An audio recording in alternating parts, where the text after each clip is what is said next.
Hi Luna. Hi Luna. So this is the video project I'm trying to turn in from Derek Maglia. I guess we'll just start. So the first question is, what is the nature of the world? And I believe that the world, sorry, that's actually not the first question. First question is, what is the nature of humanity and what is the purpose of life?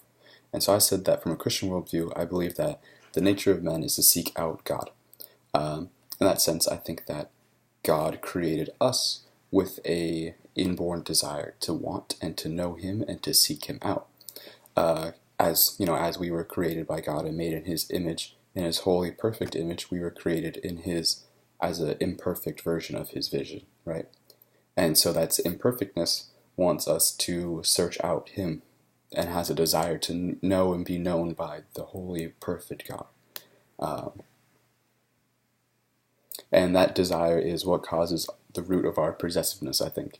That, you know, we have this strong conviction to know and be known by God, but sometimes we're not fulfilling that. There's just a hole that's in our chest that we need to fill, and that's why we start buying things and looking for better things and just buying and just using up all of everything around us.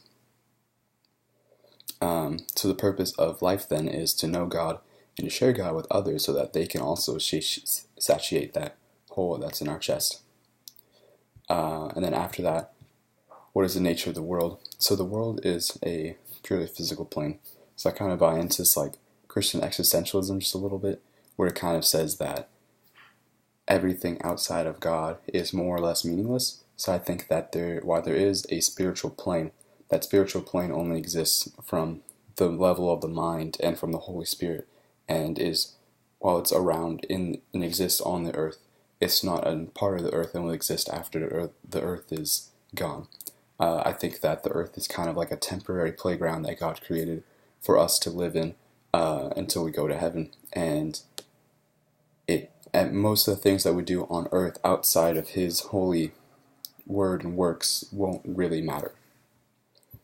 What is wrong with the world? Well, instead of saying like, why do bad things happen, I'm just going to go with like, why are people not nice to each other?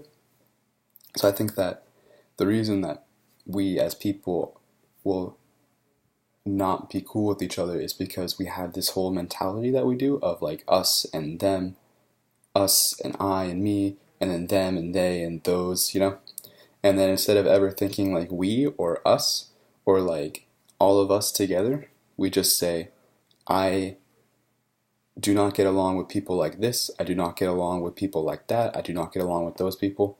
And then we kind of fall into this trap of saying, no matter what, I will not hang out and be cool with these people and understand them because I already know them. They fit into this certain category in my mind where I say that I know what they already want from me or what they want from other people or how they are or how they react if I try to talk to them.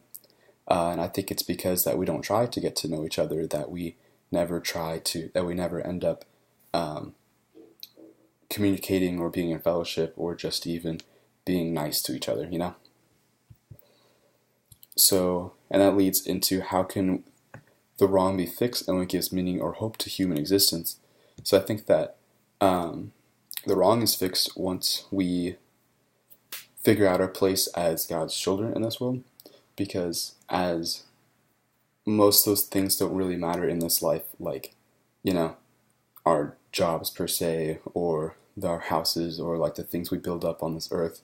As God's children, we go against the grain of life and say that I'm going to specifically look out for my fellow man and for all those around me so that they can know God and I can show them godliness by just being different than the rest of the world, by not trying to build up for myself so much of the Ten Commandments, or not trying to build up for myself so much treasure in this world. I think that plays into what God says is the Ten Commandments, which is to just love your neighbor. And I think that's all we really need to do. Good timing.